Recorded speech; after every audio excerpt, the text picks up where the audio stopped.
Kakati omwami golaba mu katambi oyo mukazi we ewaka yaleese awusigaalo. Naye omukyala okuva we yaleese omukozi ewaka, omukyala takyalina kintu kyayagala kukola ng'omukazi ow'ewaka. Obuvunaanyizibwa bwonna bwonna omukyala bw'alina okukola eri bbaawe yabulekedde awusigaalo. Awusigaalo yaterayo omwami amazzi ag'okunaaba mu kinaabiro. Awusigaalo yayala obuliri, omukyala talina kyakola, alagira bulagizi. Awusigaalo yayoza ne underpart ez'omwami z'ayambala, omukyala takyakwata mu mazzi. Ne webajiiko ng'emuli kumpi naye nga waali omukyala yeetaaga kunukkiriza kuginona, nga awusigaalo ali bweru, amuyita n'amugamba nagundi jangu ompereze jiiko eno. Kati omwami byonna abiraba, awulira obusungu, agamba ne bakazi mmwe lwaki bwe muleeta ba awusigaalo ewaka mukyuka ne muba nga temulina kye mwagala kukola, ebintu ebimu ne mubirekera ba awusigaalo. Kati nno yeno ensonga lwaki ba awusigaalo basinga babatwalako abasajja. Gwe ng'omukazi otuuka ekiseera ne weerabira obuvunaanyizibwa bwo ng'omukazi ow'ewaka, notandika okulekera omukozi ono ewaka okukola ebintu ebimu ne by'atalina kukola. Kati mazima ddala omukozi ayoza atya nnika za bbaawo ng'oli mukyala wa waka, oli mufumbo? Awusigaalo ayoza atya nnika za bbaawo? Awusigaalo aterayo atya bbaawo amazzi ag'okunaaba? Awusigaalo ayala atya obuliri kw'osula n'omwami wo? Kati abaami binene ebintu baba babiraba. Kati omwami ono munyiivu agamba bakazi mmwe mweddeko, temuleeta ba awusigaalo waka kuba muba muleese roboti. Sente z'oba ogenda omuwa ntono nnyo, 40,000, 50, ne n'omukozesa kufiirawo. Mulimu nno abaleeta ba awusigaalo ewaka ng'alina n'abaana, ssebo nga takkiriza abaana be nakukola ku mirimu, ng'era n'asanga omwana we nga ayambyeko ku awusigaalo okuyumunguza ebintu. Awusigaalo baba bagenda kumuvuma, baba bagenda kumuboggolera, abagenda mugamba buli kintu ekisongovu. Nesso ba awusigaalo bano abamu bamanyi okutendeka abaana bano ab'ewaka emirimu. Naye mulimu abazadde abeefuula ab'ekitalo, mbu omwana wange takola mirimu, naleeta awusigaalo. Ba awusigaalo bakyabatwalako nnyo abasajja, nze mbabuulira. Ba awusigaalo omwami atuuka ekiseera n'alaba ng'omwana w'abandi omukooya nnyo, n'ayagala ndowooza amusaasire mu ngeri ey'enjawulo. Kakutuuseeko ebigambo by'omwami ono mu butuufu omwewulirireko, olaba obusungu bw'alina eri mukazi we yaleese awusigaalo ewaka, ate omukazi takyalina kintu kyayagala kwekola kati waka. Buli kimu awusigaalo. Video nkusaba ogimpereka like, etambule tuke ku buli muntu, video yiyo.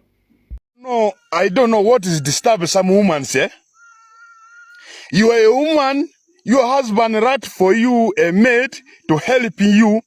You want to leave everything to a maid you are bringing at home. Is like a maid is a wife to the boss. Everything you need here, you come. You just sit down here, everything. Even something just here. Come and pick for me this one. Come and pick for me this one. Eh?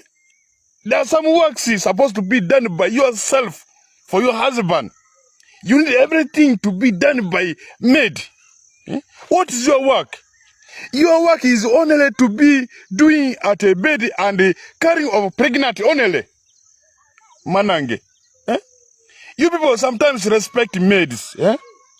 And you know, this rich man's children are all stubborn.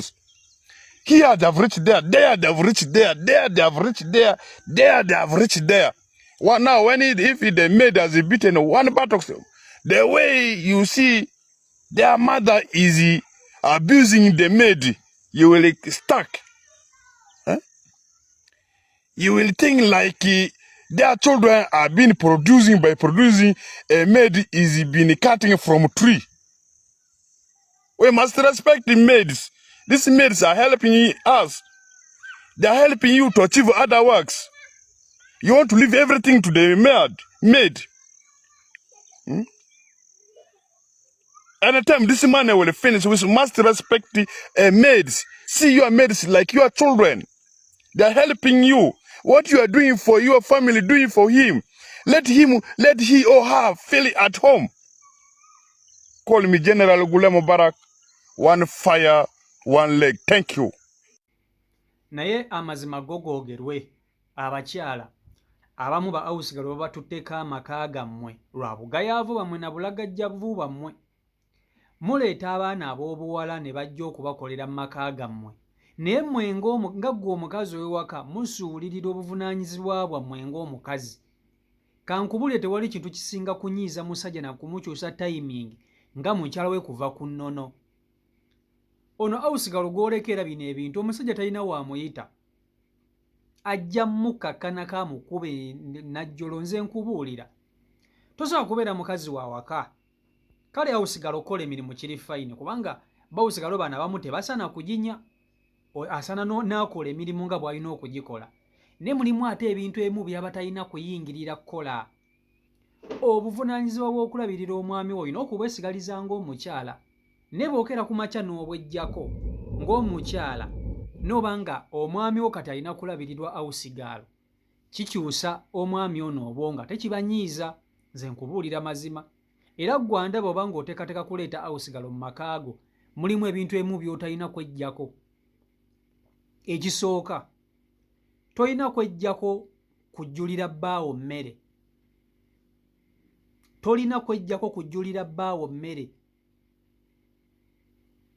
Awusigalo ne wabanga yagibeze serving ng'omwami wo tekawo respect yadde muyina omukozi. Ekyokubiri, tolina kweggyako kutegekera nga bbaawo bintu byakunaaba nga kumuterayo mazzi w'ebitu toyina.